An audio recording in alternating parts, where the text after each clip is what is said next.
पहलगाम पे जी, पहलगाम जो की बात। धर्म और नाम पूछ करके मारा जी। गया। दुखद तो है, बहुत दुखद है। निश्चित रूप से मैं पहले उत्तर में आपको दूंगा कि सरकार की ये जिम्मेदारी थी, कहीं न कहीं सुरक्षा की खामी हुई। हमको तब जान के आश्चर्य हुआ कि अच्छे लोग हैं जो भारत के प्रति हैं, लेकिन उनकी संख्या बेचारों कैसे वो डरा कर रखा है, क्योंकि वो जो गलत लोग होते हैं, जो गुंडा टाइप लोग होते हैं, वही सरकार से वार्ता कर रहे हैं। एक तरफ आतंकवाद बनाते रहो और उनको भी मजा आने लगा। वो पाकिस्तान से पत्थर मारने का पैसा पाते थे और भारत से पत्थर न मारने का पैसा लेते थे। मैंने बहुत नजदीक से देखा, मैंने समझा कि कश्मीर के आतंकवाद को वास्तव में पाकिस्तान के लोग और भारत के लोग भी ये इसको प्री प्लान्ड वे में चलाते हैं। आपको जानकर बड़ा दुख होगा कि राष्ट्रगान कश्मीर के बच्चों को आता ही नहीं है। वो लोग कहते थे कश्मीर के बारे में कि कश्मीर में 370 हटेगा, 35 पे हटेगा तो वो तिरंगा कंधे पर जाएगी, लाश बन के जाए, क्या क्या नहीं धमकी देते थे। और उनको तो यही काम ही है भाई, उनका तो शरीर में टाइम बम लगाना, जाके मर जाना, फट जाना, ये काम ही उनका है, और क्या काम। और आज वो पाकिस्तान कैसा हो गया है, वो चाइना उसका यूज करे, अमेरिका उसका यूज करे। दुनिया के देश भारत को परेशान करने के लिए पाकिस्तान को एक प्रयोग के रूप में लेते, और पाकिस्तान को उसमें मजा आता है। हमको टाइम बम मिल जाएगा चाइना से और हाइड्रोजन बम मिल जाएगा अमेरिका से, और पता नहीं कब फटना है उनको। हमारे सेना के जवान शहीद हो रहे हैं, और उन सेना के जवानों के बारे में कश्मीर के वो जो लोग हैं, आतंकवादी जो लोग हैं, उनके जरा मत आप जान जाएंगे तो आपको बड़ा दुख होगा।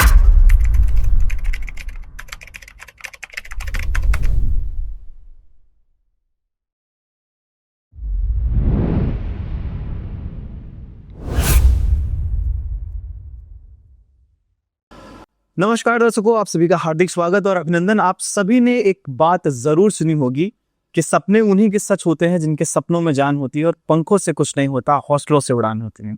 आज हमारे साथ हमारे शो में एक ऐसे शख्सियत, एक ऐसे व्यक्तित्व जिन्होंने राजनीति के क्षेत्र में, युवाओं के उत्थान के क्षेत्र में और पूरे देश में अपना योगदान जो दिया है वो बहुत ही महत्वपूर्ण है। तो जोरदार तालियों के साथ स्वागत करेंगे। हमारे साथ उपस्थित हैं श्रीमान शत्रुद्र प्रताप सिंह जी, राष्ट्रीय अध्यक्ष यूथ इन एक्शन और पूर्व सदस्य बोर्ड ऑफ गवर्नर NYKS खेल मंत्रालय भारत सरकार। तो आपका सर बहुत बहुत स्वागत है, अभिनंदन है हमारे शो में talk with Rahul, powered by branded buddies foundation. तो सबसे पहले तो जानना चाहेंगे कि आज कैसा लग रहा है आपको हमारे शो में आकर के?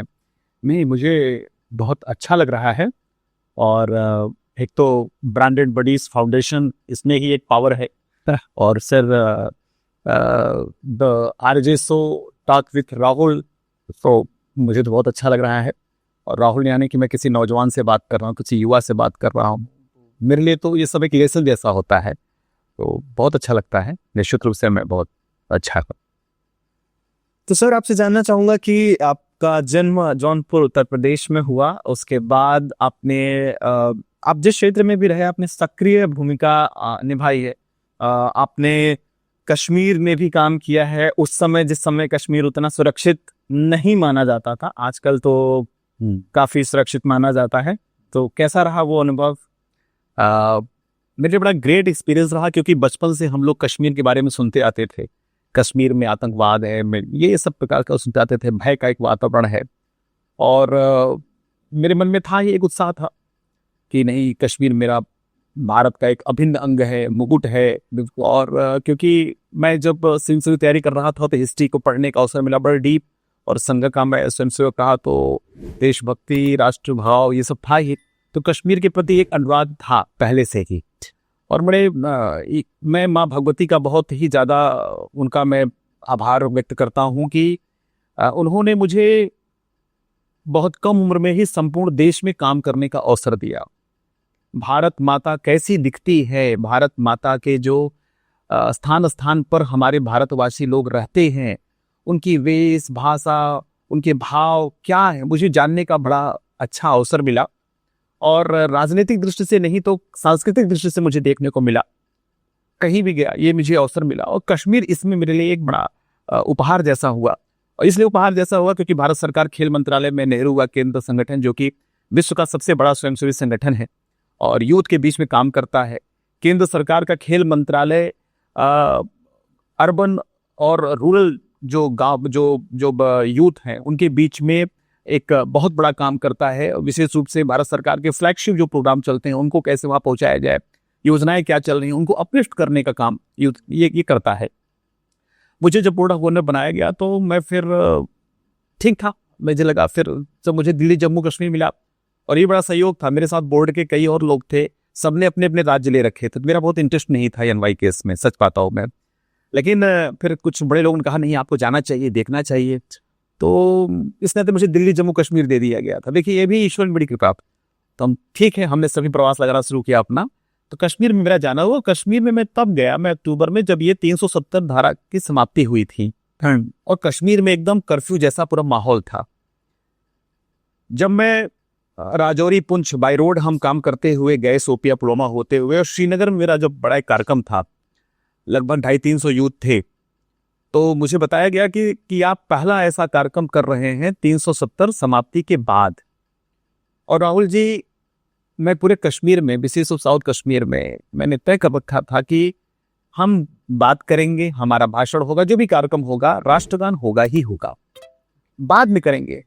आपको जानकर बड़ा दुख होगा, राष्ट्रगान कश्मीर के बच्चों को आता ही नहीं है। उसमें उन बच्चों का कोई दोष नहीं है। हमारे लोगों ने उनको कभी बताया ही नहीं, सिखाया ही नहीं। मेरे सामने चैलेंज था, लेकिन मेरे तो अपने लग रहे थे।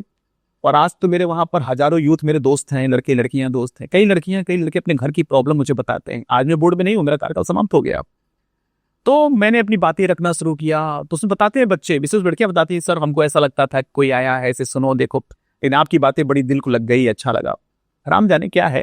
तो फिर उनके साथ फिर मैंने जब राष्ट्रगान मैंने कराना शुरू किया, नहीं आता था, लेकिन मैंने देखा कि वो भाव के साथ खड़े हुए। कुछ जगह विरोध भी हुआ, अनंतनाग और बडगाम जैसे इलाकों में राष्ट्रगान को लेकर के विरोध भी हुआ और लोग चले भी गए। बड़ा खतरनाक, वो बड़ा अच्छा अवसर नहीं था, लेकिन मुझे जानने का अवसर मिला कश्मीर को, लद्दाख को, द्रास को, कारगिल को। तो भारत कितना सुंदर है, भारत के लोग कितने सुंदर हैं, तो ये सब तो बड़ा सौभाग्य है। तो ये बात क्या आपको अंदर से दुखी करती थी कि कश्मीर भारत का हिस्सा है और वहां के लोगों को राष्ट्रगान नहीं आता? मतलब क्यों नाहत करने का विषय क्यों नहीं दुख देगा? मैं इतिहास का विद्यार्थी रहा हूं, मैंने जो पढ़ा, हालांकि मेरी साइंस साइड मेरा एजुकेशन है, लेकिन मैं इतिहास मैंने अध्ययन किया। तो मैं तो कल्हड़ के राजा तरंगिणी को पढ़ता हूँ, मैंने तो कनिष्क को पढ़ा है, मैंने देखा है कश्मीर में किस प्रकार से शैव का कितना बड़ा वो स्थान रहा है, आदिगुरु शंकराचार्य का कितना बड़ा क्षेत्र रहा है, कैसे कश्मीर को वहां पर धर्मांतरण का खेल खेला गया, कैसे वहां पर नरसंहार हुए हैं, कैसे वहां चरमपंथ, एक इस्लामिक चरमपंथ के नाम पर वहां आतंकवाद फैलाया गया, वहां किसी तरह से मारा गया है। तो दुख तो होता ही है। दूसरी बात दुख होता है कि उनको हिंदी आती नहीं है, हिंदी वो जानते भी नहीं है, या तो वो उर्दू जानते हैं या तो इंग्लिश जानते हैं। और उनको इस बात का, मैंने कई यूथ बोले, उनको दुख भी होता है कि नहीं सर को बताया नहीं। मैंने जैसे कहा ना कि राष्ट्रगान उनको आती नहीं, अब मैं कराया तो मैं तो 20वें-25वें स्थान पर कराया, लोग किए, नहीं आ रहा है, कम से कम खड़े तो हैं। एग्जैक्ट, विरोध तो नहीं किया। विरोध कहाँ हुआ? अनंतनाग में हुआ, बडगाम में हुआ, कुलगाम में हुआ, ये 2-3 स्थान थे, वो भी कुछ लोग गए, सब नहीं गए, नहीं आ रहा था। इसका मतलब दोस्त तो हमारा था ना, ठीक है। वो लोग कहते थे कश्मीर के बारे में कि कश्मीर में 370 हटेगा, 35 पे हटेगा तो तिरंगा कंधे पर जाएगी, लाश बन के जाए, क्या क्या नहीं धमकी देते थे। आपने देखा होगा कि कितना पहले स्टोन पेल्टिंग होती थी, कितनी बड़ी राजनीति होती थी। मैंने बहुत नजदीक से देखा, मैंने समझा कि कश्मीर के आतंकवाद को वास्तव में पाकिस्तान के लोग और भारत के लोग भी, ये पॉलिटिकल लोग होंगे, ये बड़े लोग होंगे, ये इसको प्री प्लान्ड वे में चढ़ाते हैं। ये बहुत बड़ा पैसे का खेल है, बहुत बड़ा ड्रग्स का खेल है। मैं एक उदाहरण देता हूं आपको। पंजाब का आतंकवाद आप जानते ही होंगे, खालिस्तान कितना बड़ा था, बसों से तौर गोली मारी जा रही थी। सरकार ने तय किया और रिबेरो और केपीएस गिल वहां गए और साल भर के अंदर पंजाब से आतंकवाद को खत्म कर दिया। और मेरा तो स्पष्ट मानना है, मारने से तो भूत भागता है सर। और फिर प्यार भी आपकी है, भारत कैसी है, तो कश्मीर के सारे लोग तो ऐसे नहीं, लेकिन काम नहीं किया गया ना। एक तरफ आतंकवाद बनाते रहो और उनको भी मजा आने लगा। वो पाकिस्तान से पत्थर मारने का पैसा पाते थे और भारत से पत्थर न मारने का पैसा लेते थे। तो अच्छा तो उनको तो था ही, कश्मीर को धंधा था ना, ये तो बढ़िया चोखा धंधा था ना, इधर से ही पैसा लेना, इधर से भी पैसा लेना। जब मैंने बात करना शुरू किया तो मैंने उनको बताया, क्योंकि मैं अध्ययन कर देता, भाई सबसे कम गरीबी कश्मीर में है, कश्मीर में तो गरीबी है ही नहीं, ये गुर्बत में है, ये है वो है, क्या फ्रॉड की बात है, आप जाइए उनको देखिए। और कश्मीर में जो गरीबी है भी वो कश्मीर वैली में नहीं है, वो जम्मू के खाते में है, जम्मू के खाते में है, वो लद्दाख बेचारों खाते में। इस नाते नरेंद्र मोदी की सरकार ने जब जम्मू को अलग किया, लद्दाख को अलग किया, बहुत दूरगामी सोच करके उन्होंने किया, क्योंकि उनके साथ जो भेदभाव हुआ था, आप पढ़ते ही होंगे, फिल्में आई हैं, फिल्म जो कश्मीर फाइल आई, उसमें क्या झूठ है, सच्चाई है, उसमें कहानियां हैं। आप कितना, आपके नकार देने से सूर्य पूर्व से उगना तो बंद नहीं करेगा, ठीक ना, तो सच होता है।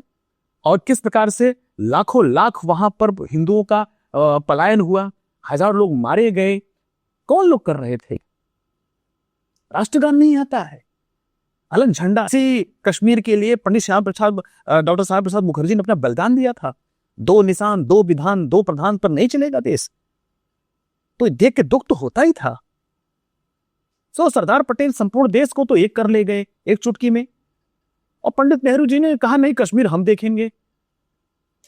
ठीक, फिर हमने ये भी अध्ययन किया, पढ़ा, दुनिया को पढ़िए, पढ़ना चाहिए लोगों को। भारत विभाजन पर सरदार पटेल की किताबें हैं, लाला लाजपत राय की किताब है, डोमिनिक लैपिया, लैरी कॉलेज की किताबें हैं, राम मनोहर लोहिया ने लिखा है भारत विभाजन के गुणगान, पढ़िए। जो अच्छे लोग थे वो तो बेचारे, वो तो काल को चले गए।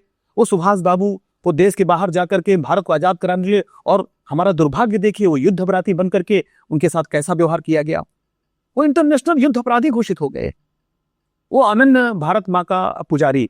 तो कश्मीर जैसा विषय चोट तो पहुंचाता ही था।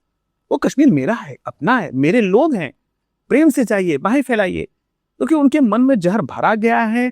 और हमसे वहां के पत्रकारों ने पूछा कि 370 समाप्त होने पर तो कितनी देर हो जाएगा। भाई देखो, लोगों ने कई पीढ़ी बर्बाद किया है, तो हमको कई पीढ़ी तक काम करना पड़ेगा, ठीक है।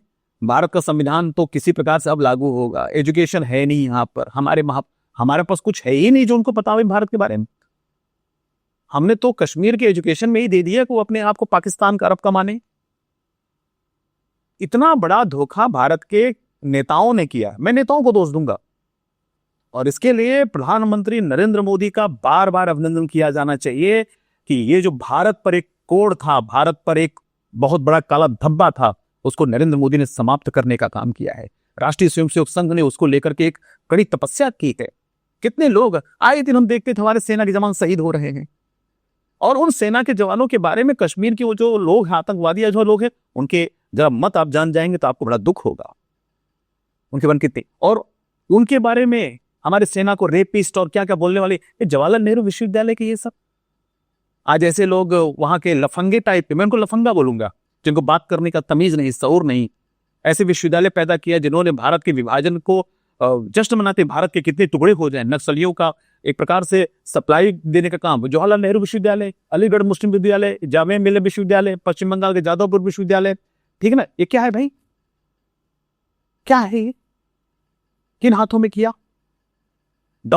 मतलब अंबेडकर जैसा व्यक्ति, जो बहुत विद्वान आदमी, जिसने बहुत बड़ा काम किया, मैं ठीक मानता हूं, उनको भी कैसे एक इस एंगल से खड़ा किया कि भारत में कैसे विभाजन हो, भारत के हिंदू समाज में, भारत के राष्ट्रवाद में कैसे समापन हो, ये तो भला हो, पुरुष बलने हो तो समय हो बलवान।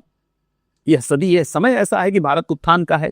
नरेंद्र मोदी जैसे लोग आए, नायक बन के आए, भारत की जनता, भारत का युवा जागा। ये सोशल मीडिया हम लोग के लिए वरदान हो गया। कम से कम इरफान हबीब और जो हमको गलत गलत इतिहास पढ़ाया जाता था, मुगल महान, तुर्क महान, गजनी औरंगजेब महान, यही तुमको बताया गया।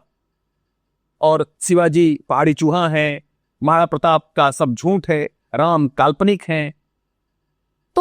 तो ये तो मुझे लगता है वही लोग हैं जो ऐसा कहते हैं। मुझे लगता है ये वो लोग ही हैं शायद जो अपने पिताजी को पिताजी ना कह के दूसरे के पिताजी को पिताजी कहते हैं। शायद उस तरह के लोग होते हैं जो सब काल्पनिक। राहुल जी, ये बहुत धूर्त लोग हैं, वो सब जानते हैं और जानबूझ के कहते हैं। ये प्रोपेगेंडा। अब जो कि प्रोपेगेंडा जैसा शब्द हम सब आज के 10-15 साल पहले नहीं जानते थे, अब जानने लगे। क्यों? क्योंकि प्रोपेगेंडा चलाया जाता है। अब तो पता है कि प्रोपेगेंडा कैसे नैरेट किया जाता है, कैसे किसी और तो लोग करते हैं। मैं इसी नाते नौजवानों से कहूंगा, खूब अध्ययन करिए, खूब अच्छी अच्छी किताबों से दोस्ती करिए, खूब अच्छी किताबों से। मैं तो आपके माध्यम से यही कहूंगा, अच्छे राइटर्स, अच्छे किताबों को, अच्छे लेखकों को पढ़िए, पढ़िए उनको, और अपने दिमाग को कम से कम इस कसौटी पर खड़ा करिए, क्या गलत है क्या सही है पहचान तो कर सकिए। वो जो हमारे यहाँ कहावत है, नीर छीर का जो एक विवेक जो हम कर सके बगुले की तरह, वो हमको करना सीखना आना चाहिए, नहीं तो कोई भी हमको ठग लेगा। आपसे ये जानना चाहूंगा कि जौनपुर के एक छोटे से गांव में आप जन्मे, फिर आपने अपना सफर शुरू किया। ऐसी कौन सी प्रेरणा आपको मिली, ऐसा कौन सा थॉट आपके माइंड में आया, क्या विचार था जिसने आपको इस तरफ ला करके खड़ा किया कि मुझे समाज के लिए कुछ काम करना है या इस क्षेत्र में आना है? मेरा जन्म गांव में हुआ है और एक अच्छे परिवार में मेरा जन्म हुआ, संयुक्त परिवार। और संयुक्त परिवार ही नहीं राहुल जी, मैं तो इस पे कहूँगा, मैं तो अपने गांव को ही अपना परिवार मानता हूँ। और अपने गांव में जब मैं बात करता हूँ तो उसमें सभी जाति के लोग आते हैं। मैंने देखा है मतलब हमारे यहाँ जो लोग गाय को भी पालने वाले, बहुत छोटे थे, कोई पासी समाज का है, कोई यादव समाज का है, कोई कोयरी समाज का है, ठीक है, उनके घर की महिला थे, तो हमारा हमको तो सब अपने गाँव जैसे दिखते थे। हमारे जैसे ब्राह्मण भी आता था तो उसका कैसे पालागी पंडित जी, और वो होता था, आदर सत्कार होता था। हम रामलीला मंचन देखते थे, गांव में जाते थे, उसमें हम देखते थे संपूर्ण गांव बैठ करके देख रहा है, और गांव और पात्र भी कोई मुंबई से तो नहीं आ रहे थे सर, तो वो हमारे ये सब चाचा, कोई भाई, कोई लोग होते थे। अच्छा, मैं भी उसी में कोई छोटा बड़ा पात्र कर लेता था। हाँ, उसका भी एक अलग खूबसूरत है। तो गाँव तो फिर ये वास्तव में क्या है, ये जो चीजें थी ना, खुला आंगन, खुले बाग, खुला खेत, सब लोग सिर्फ घर के अंदर रामचरितमानस की चौपाइयाँ, ठीक है, कुछ किस्से कहानियां, घर का वातावरण, जैसे ये आता कहाँ से? जब घर के संस्कार हो, बड़ा कौन है छोटा कौन है, हम गलती कर रहे हैं तो कोई भी हमको डांट सकता है जी, कोई भी हमको, ऐसा नहीं है, दुलार प्यार सब एक तरफ है, लेकिन बदमाशी पर कुछ दंड भी है जी। तो ये धीरे धीरे आता है। फिर परिवार, पिताजी हमारे लिए हमेशा रोल मॉडल रहे हैं, तो वो हमेशा हम उनके साथ फिल्म पे डिस्कस करते थे, बचपन थे तो ये मीना कुमारी, इसका फेस विशेषण, ये मधुबाला, ये देवानंद। तो हमारे पापा तो बड़े रोमांटिक आदमी, और उनकी किताबों में शायरी वायरी लिखी रहती थी, और इलाहाबाद यूनिवर्सिटी प्रोडक्ट थे, इंग्लिश बहुत अच्छी रहती थी। तो हम तो, हालांकि हम लोग की कुटाई भी होती थी टाइम पे, लेकिन उन सब चीज होता था, उनसे बहुत कुछ सीखने को मिलता। वो मतलब फिर वो कभी संघ के स्वयंसेवक नहीं रहे, लेकिन हमारे घर में संघ लाने वाले वही थे पिताजी, ठीक है, क्योंकि प्रचारक आ गया, और हम छोटे थे, 1991 दशक में होगा जब, तो शाखा में जब शहर आ गए थे, समय पढ़ाई लिखाई थी, तो शाखा मेरा फिर जाना शुरू हुआ। तो शाखा अच्छा लगता, खेल के नाते जाते थे। फिर जब बाबरी मस्जिद कर, फिर उसके बाद फिर संघ प्रबंध जो भी लगा बंद, शाखा बंद हो गई। फिर 98 में फिर प्रचारक आए तो जाना, तो पहले तो संघ से हम भागते थे कि भाई कहाँ मुझे ले जा रहे हो, ये आप पैंट पहनना, बड़ा आर्ट लगता था, और बड़ा मैं फैसिनेटिंग टाइप का आदमी था। लेकिन प्रचारक जीवन में प्रवेश किया तो फिर उसके साथ फिर जाना। और कॉलेज में मुझे अच्छी तरह याद है, जिन लड़कों से हम लोग की दुश्मनी रहा करती थी, मारपीट दुश्मनी रहती थी, वही लोग को हमारे प्रचारक जी ला रहे, हमारे घर ला रहे, हम क्या जा रहे हैं, बड़ा ये भी बड़ा एक था अद्भुत। फिर मेरे जैसा लड़का जब शाखा लगाने लगा तो बड़ा लगा। तो निश्चित रूप से परिवार का संस्कार और संघ मेरे जीवन में आया, और जब मैं इलाहाबाद विश्वविद्यालय आ गया तो फिर संघ, एक तरफ संघ का काम करना, दूसरी तरफ अध्ययन करना, मेरा दोनों काम चला। और शायद मैं समझता हूँ ईश्वर तय करता है कि आपको जाना कहाँ है। हम तो इलाहाबाद गए थे सिविल सर्विस की परीक्षा प्राप्त करने। आज मेरे जितने मित्र हैं, IAS IPS जजेस कमिश्नर, सब अच्छे पोस्टों पे हैं, मुझे सब सहायता करते हैं, मुझे बहुत मानते हैं, प्यार करते हैं। बड़ी मजेदार बात यह है कि जब मैं प्रचारक निकल रहा था तो ये सारे मित्र मेरा विरोध कर रहे थे, मुझे बड़ा बुरा बोल रहे थे कि तुम क्या करते हो। शाखा जाने पर मेरा बड़ा मजाक उड़ाते थे ये सारे मित्र हमारे, कुछ ही लोग, और आज वही सारे मित्र हमसे ज्यादा हिंदूवादी बने बैठे हैं। तो और मुझे बड़ा सम्मान देते, मैं कहता हूँ पुरुष बल्ले बलवान, और अपने लोगों में वो प्रशंसा करते हैं, नहीं शत्रुघ्न यार वो शुरू से ही ऐसे है, वैसे काम करता है। मैं राजनीति क्षेत्र में हूँ तो मुझे वो लोग मदद करते हैं, मतलब किसी भी रूप में उनकी इच्छा है कि राजनीति में कुछ बड़ा करूं, क्योंकि वो मुझे 20 सालों से मुझे देख रहे हैं। तो लेकिन हालांकि उस समय वो लोग विरोध करते थे, आज वो लोग हमसे बड़े हिंदूवादी बने हैं, काम करते हैं। तो प्रेरणा वैसी ही जगी, और मुझे ऐसा लगता है कि ईश्वर तय करता है आपको जाने। और मैं तो बहुत दिन तक भटकता रहा, प्रचार जब वापस आया तो भटकता रहा, क्या करना है, शादी हो गया है क्या करेंगे, लेकिन सबसे अच्छी बात है कि एक तो मेरी पत्नी मुझे बहुत अच्छी मिली, मेरा साथ देने वाली। ये आप डर के मारे बोल रहे हैं? डर के मारे तो क्या बोलूंगा मैं, पत्नी देखिए मैं डरने वाला तो नहीं हूँ, लेकिन पत्नी से थोड़ा डरना भी चाहिए, ऐसा नहीं है। सम्मान कहिए, डर कहिए, जो कहिए, लेकिन भाई उसने मेरा साथ तो दिया ही है। आज के बाद जितनी महिलाएं हैं आपकी फैन फॉलोइंग ज्यादा होने वाली, क्योंकि आपने ये बात जो कह दी है कि डरना चाहिए और सम्मान करना चाहिए। देखते हमारे यहाँ तो वैसे भी अगले इलेक्शन में महिलाओं के वोट आपको पक्का। बहुत बहुत धन्यवाद। लेकिन उसका रहा है। और सबसे बात है मेरे माता पिता का, उन्होंने मुझसे कभी कोई, आज भी मुझसे कोई अपेक्षा नहीं करते हैं कि तुम्हें क्या करना चाहिए। मैं आज ही मैं खाली हाथ हूँ, फकीर जैसा हूँ, लेकिन मुझे देश भर में सब जगह मुझे मित्र मिलते हैं, मुझे मेरे सहायता करते हैं। बड़े से बड़े संकल्प को मैं ले लेता हूँ तो वो बस चुटकियों में पूरा हो जाता है। तो वो परमपिता परमेश्वर वो करता है, मेरे अंदर की जो साधना है, भाव है, वो पूरा करता है। और परिवार का, पत्नी का, जो भी है, सबका मुझे सपोर्ट मिलता है। तो कहीं कहीं ईश्वर का भाव है। मैं राहुल जी, मैं आपको बताना चाहूंगा, मैंने बहुत बड़े बड़े कार्यक्रम किए, यानी युवा कुंभ जैसा मैं प्रदेश हूँ, मेरी क्षमता नहीं है भाई इतना बड़ा काम करने का। मैं IIT आयंस मेडिकोज के बच्चों को जाकर के एड्रेस करूँ, ये मेरी क्षमता नहीं है, मेरी इतनी बड़ी योग्यता नहीं है, लेकिन वो मुझसे होता है, मैं कर ले जाता हूँ। मेरी फैन फॉलोइंग, मैं, लोग मुझे सुनते हैं, मुझे बुलाया जाता है। तो यह कोई ऊपर के कोई एक शक्ति करती है, वो मुझसे जब तक काम करा रही तब तक मैं काम करता रहूँ। आप पॉडकास्ट में आ रहे थे, उससे पहले जब हम कैमरा टीम से डिस्कशन कर रहे थे तो आपके कुछ क्लिप्स जब मैंने जा करके सुने तो मेरी टीम को मेरा ये कहना था कि आज के पॉडकास्ट में बहुत कुछ सीखने लायक मिलने वाला है, क्योंकि जो आ रहे हैं वो बोलते हुआ अच्छा है। तो दिस इज माय वर्ड्स। हम जस्ट यहाँ एंटर करने से पहले हम ये बातचीत कर रहे थे कि वो आज के पॉडकास्ट में बहुत कुछ सीखने को मिलेगा, तो आज सुनना है पूरा ध्यान से, क्योंकि आपके कुछ क्लिप्स मैंने सुने तो ये सच है। देखिए, जहाँ हुनर होता है, जहाँ काबिलियत होती है, वहाँ डेफिनेटली कदर होती है। कोई, आप जैसे कह रहे हैं कि आप बड़ी बड़ी संस्थाओं के बच्चे आपको सुनते हैं, डेफिनेटली वो ईश्वर की कृपा है, आपका वो सामर्थ्य है, इसलिए सुनते हैं, मुझे लगता है। वरना तो आपको मालूम है, अक्सर देखा होगा रेडियो में सोते हैं लोग, घर के बच्चे ये सुनते हैं, खुद के बच्चे भी सुनते हैं। और मैं बड़ा सौभाग्यशाली हूँ, मेरा मतलब घर के बच्चे, मतलब आज मैं जब जाता हूँ वो यूथ मुझे अपने बड़े भाई को मानते हैं, प्यार करते हैं, मतलब मेरी डांट भी सुन लेते हैं, मेरे गाइडेंस सुनते हैं। कई बच्चे मेरे मतलब, और मैं प्रचारक था तब से मेरे साथ ऐसा रहा। तो ये ईश्वर का वरदान मानता राहुल जी, और कोई नहीं। मैं इसको, बहुत सारी बातें मुझे आपसे करनी है, लेकिन बात कश्मीर की चल रही थी तो एक हाल फिलहाल की घटना है जो कि बहुत दुखद भी है। उस पे दो पक्ष हैं और मैं ये आपसे जरूर जानना चाहूंगा। एक पक्ष है जो ये मानता है कि घटना बहुत दुखद थी और बहुत ही अनफॉर्चुनेट थी, और डेफिनेटली वो बहुत अनफॉर्चुनेट थी।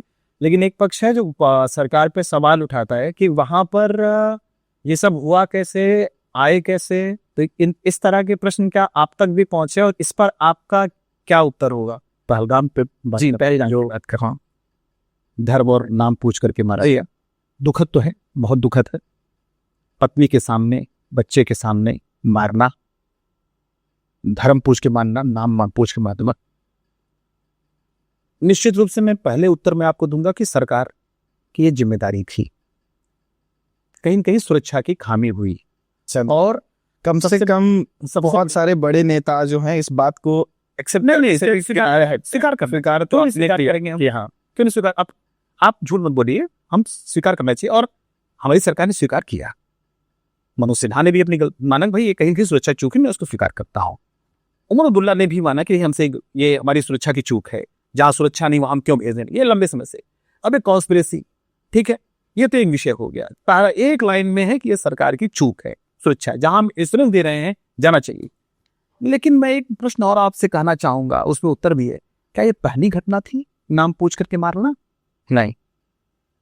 होता क्या, हम आज देख रहे हैं, वो तो 50 साल से नाम पूछ करके मार रहे हैं, और वो कोई और नहीं है, वो कश्मीर के लोग ही धोखा देते हैं। वो पाकिस्तान के तो कुछ आतंकवादी आए होंगे, ठीक है, वो जो 3 आए थे उनको मारे गए, वो ऐसे आते रहते हैं, हमारे सेना जवान उनको जहन्नुम पहुंचाते रहते हैं। लेकिन उनको मदद देने वाले, उनको रसद देने वाले, उनको अपने घर में सुलाने वाले, उनको अपना दामाद बनाने वाले, वो कोई और नहीं है, कश्मीर के लोग ही हैं।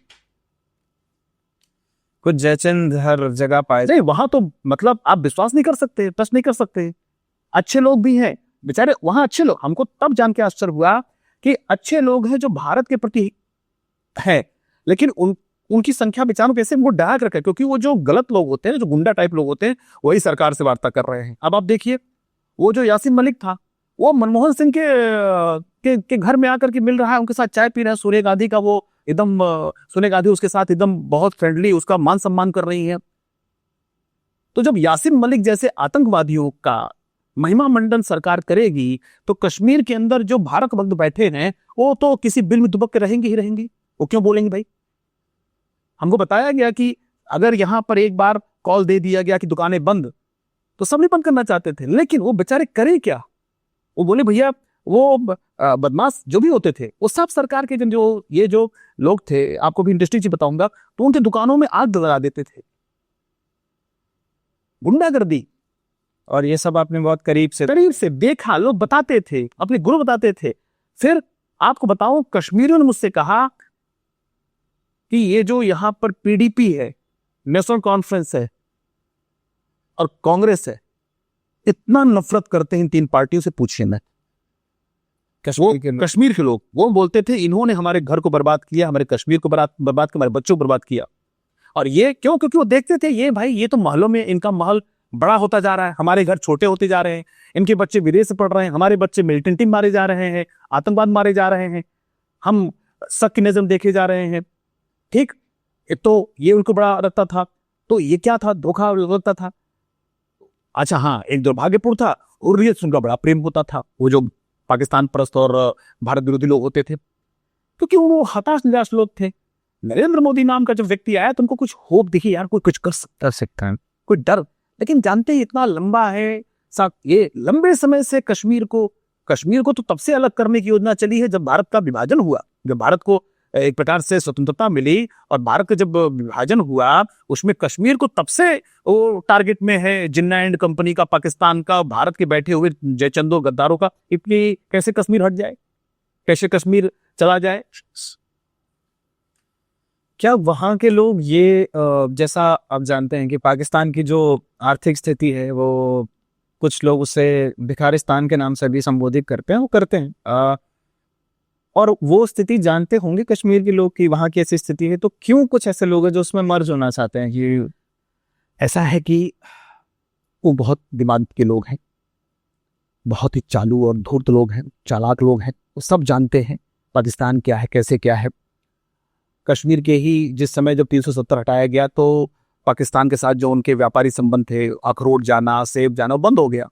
तो कई बच्चे मुझसे आकर के अनंतनाग के और श्रीनगर मुझसे बोले कि हमारा वो था, आपने बंद करा दिया, ये क्या है, ऐसा वैसा है, बड़ा विरोध करते थे वो, है ना। तो कश्मीर से क्यों, मतलब पाकिस्तान क्यों नहीं होना चाहिए, मतलब क्योंकि उनके पास पाकिस्तान के साथ उनके रोटी बेटी के संबंध थे।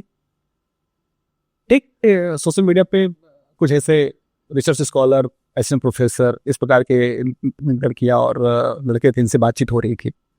तो विभाजन देकर, क्योंकि मेरी भारत विभाजन की त्रासदी और हिंदू नरसंहार पे मेरा एक कार्यक्रम चलता रहता है, मेरी वीडियो थी, तो उन्होंने किया, तो उन्होंने फिर भेजना शुरू किया, विशेष रूप से एक लेडी ने जो एसएम प्रोफेसर है और पढ़ी लिखी, कहना नहीं चाहिए, जहीन महिला, और उसने फिर मेरे से आर्गू करना शुरू किया कि आपकी जो सोच है, आपकी जो ये स्टडी है, वो ठीक नहीं है, भारत विभाजन में रोल इनका वैसा, मतलब वो उसका था कि फिर धीरे धीरे फिर खुलना। फिर हमने कहा भाई भगत सिंह, तो बोले भगत सिंह से मेरा क्या रोल लेना देना है, भगत सिंह ने किया तो उसमें पाकिस्तान के क्या है।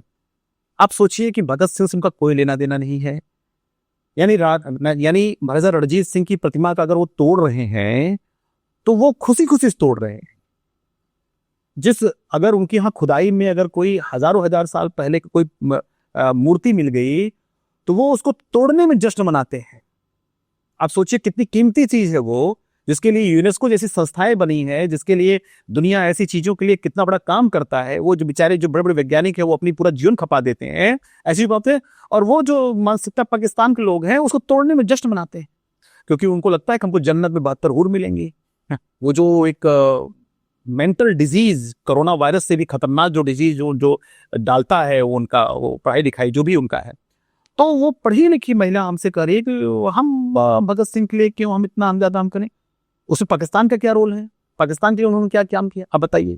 क्योंकि वो अपने आप को 1947 के पीछे ले जाना नहीं चाहते, वो अपने आप 1947 ऐसा नहीं, सब जानते हैं, धूर्त हैं। क्योंकि कहीं भगत सिंह की अगर वो शहादत को, उनकी इमेज को अगर वो कहीं मानना शुरू करेंगे तो उनको इतना डर है, भय है कि हम किसी दूसरे धर्म के लोगों का हम कहीं महिमा मंडन न करते हैं।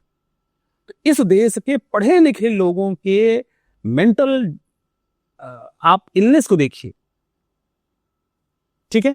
हमें कंस को, रावण को या इस प्रकार के जो दुराचारी थे उनको गलत कहने में एक सेकंड नहीं लगता है, लेकिन उनको औरंगजेब को मतलब ग्लोरीफाई करने में, गोरी को ग्लोरीफाई, मतलब हर इस्लामी आक्रांता उनके लिए एक हीरो जैसा है। तो बहुत जमीन आसमान। तो पाकिस्तान को हम जो समझ रहे हैं वो उससे पके हुए लोग हैं, तो कोई गरीब उरीब नहीं है, वो भीख मांग के खाने वाले लोग हैं, जैसे लोग हैं। और उनको तो यही काम ही है भाई, उनका तो शरीर में टाइम बम लगाना, जाके मर जाना, फट जाना, ये काम ही उनका। और क्या काम है उनका? पूरी दुनिया के नासूर है। पाकिस्तान भारत से काट के बना, लाखों हिंदू, सिख, जैन, बौद्ध वहां मार्ग भगा दिए गए, ठीक है। जोगिंद्रनाथ मंडल जैसे जो कुछ दलित हिंदू प्रेमी थे, जिनका बड़ा प्यार था जिन्ना के लिए, जिन्ना के मरते उनको मार के भगा दिया गया। वो कैसे फिर यहाँ रहे, गुमनामी में जिंदा रहे। वो तो मैं डॉक्टर अम्बेडकर को एडमायर करिए, उनको सल्यूट करिए, उस आदमी का, उसने पाकिस्तान के बारे में लिखा कि पाकिस्तान और इस्लाम कैसा है। कम से कम अम्बेडकर का एक रोल तो वहां तो ठीक है ना, अच्छा रोल है उनका उस पाकिस्तान का। और आज वो पाकिस्तान कैसा हो गया है, वो चाइना उसका यूज करे, अमेरिका उसका यूज करे। दुनिया के देश भारत को परेशान करने के लिए पाकिस्तान को एक प्रयोग के रूप में लेते, और पाकिस्तान को उसमें मजा आता है क्योंकि उसको पता है कि हमको यहां से भी मिलेगा, यहां से मिलेगा, हमको टाइम बम मिल जाएगा चाइना से, और हाइड्रोजन बम मिल जाएगा अमेरिका से, और पता नहीं कब फटना है उनको।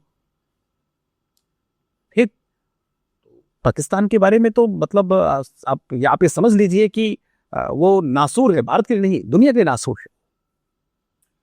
एक स्टेटमेंट है जिसपे मैं भी कहीं ना कहीं यकीन करता हूं कि कई सारी, किसी भी राजनीतिक पार्टी की अगर हम बात करें, कई सारी राजनीतिक पार्टियां जहां पे जो योग्य लोग हैं उन्हें आगे आने ही नहीं दिया जाता, क्योंकि वो बात करेंगे, वो ज्यादा प्रोग्रेसिव नेचर होगा उनका। मैंने ऐसे बहुत सारे नेताओं को, sorry to say but I have a right to say, कि बहुत सारे नेताओं को देखा है जो डिजर्व ही नहीं करते हैं टू बी देयर, क्योंकि उनको ना तो बात करने का सेंस है, ना तो उनको पता होता है कि वो क्या बोल रहे हैं, बस वो उस पोस्ट पर है। तो जब तक सही पोस्ट पर सही व्यक्ति नहीं होता है, अभी पिछले लोकसभा चुनाव में आपने भी दावेदारी ठोकी जौनपुर से, लेकिन आपको वहां से टिकट नहीं मिला है। तो क्या आगे आपकी तैयारी है एक बार फिर से मैदान में उतरने की, और इसके लिए आप क्या मानते हैं कि क्यों नहीं मिला? आप जैसे लोगों को सरकार आने ही नहीं देना चाहती है, या फिर नहीं? मैं आगे चुनाव जरूर मैं दावा करूंगा, और मैं राजनीतिक क्षेत्र में जब काम कर रहा हूं तो मेरा निश्चित रूप से मुझे विधानसभा और संसद में जाना चाहिए। और जब तक मैं संसद विधानसभा में नहीं जाऊंगा तो मेरा जो ये काम है, मेरी जो ये आवाज है, मेरा जो ये विचार है, डेफिनेटली मैं कैसे मैं वहां पर इम्प्लीमेंट कर पाऊंगा।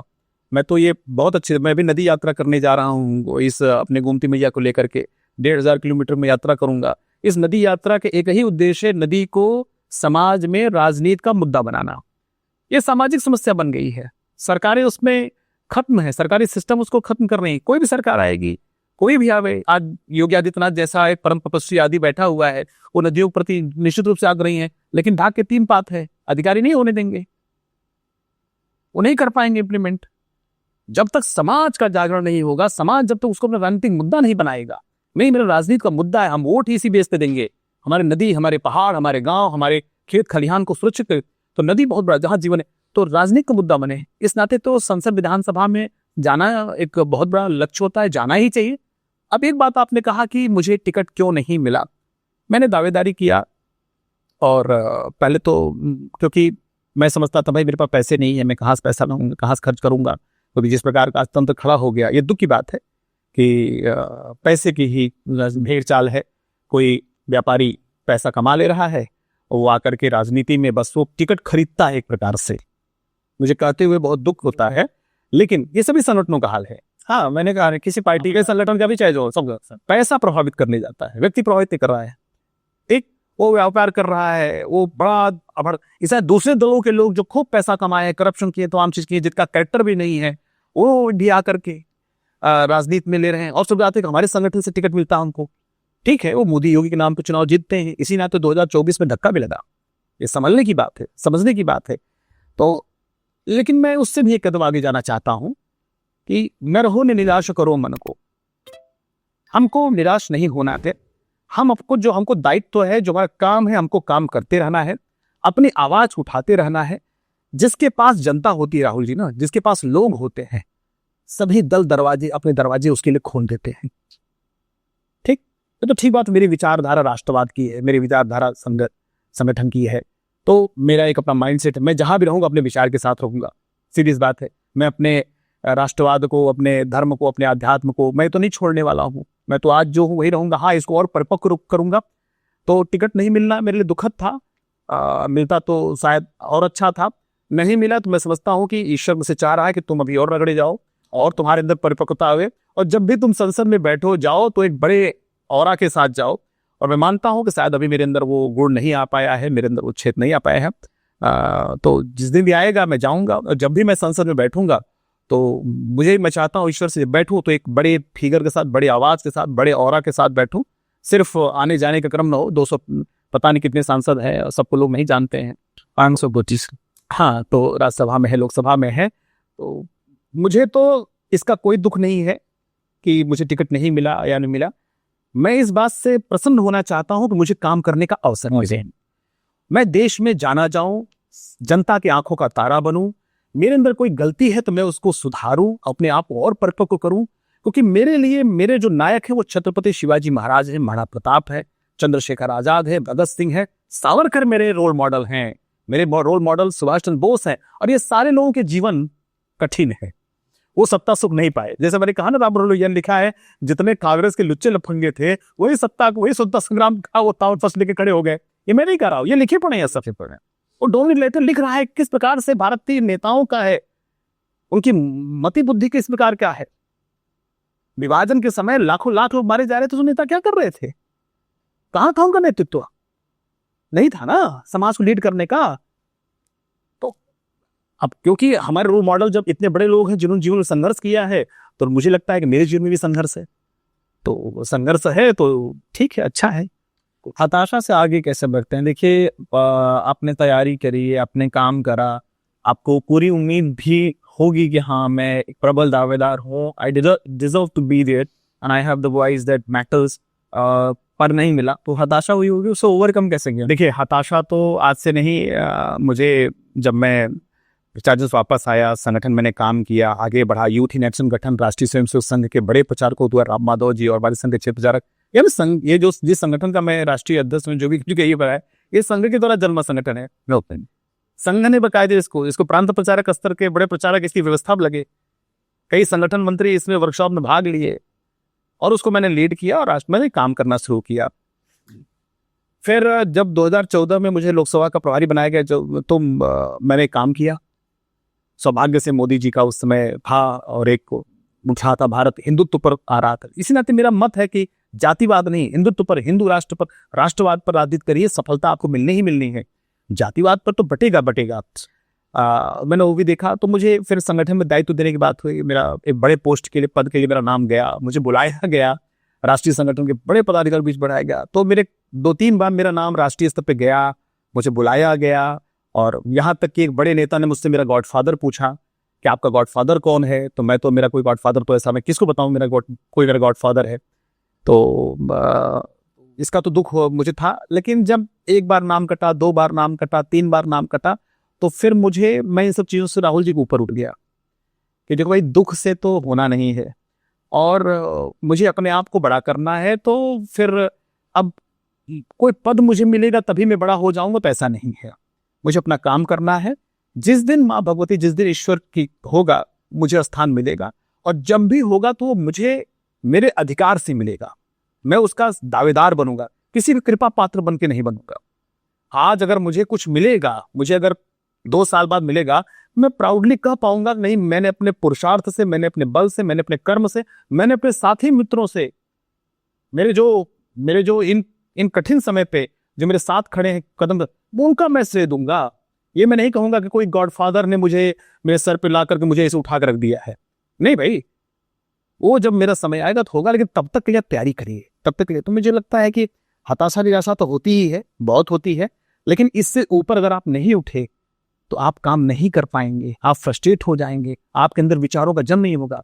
इस नाते खूब अध्ययन करिए, किताबों को पढ़िए, आप जैसे लोगों के साथ उठिए बैठिए, आप सबसे मुझे सीखने का अवसर मिलता है। Mental health and physical health, दो विषयों पर काम करिए और आगे बढ़िए। बस इतने हैं, चरैवती आगे बढ़िए, देखा जाएगा जो होगा।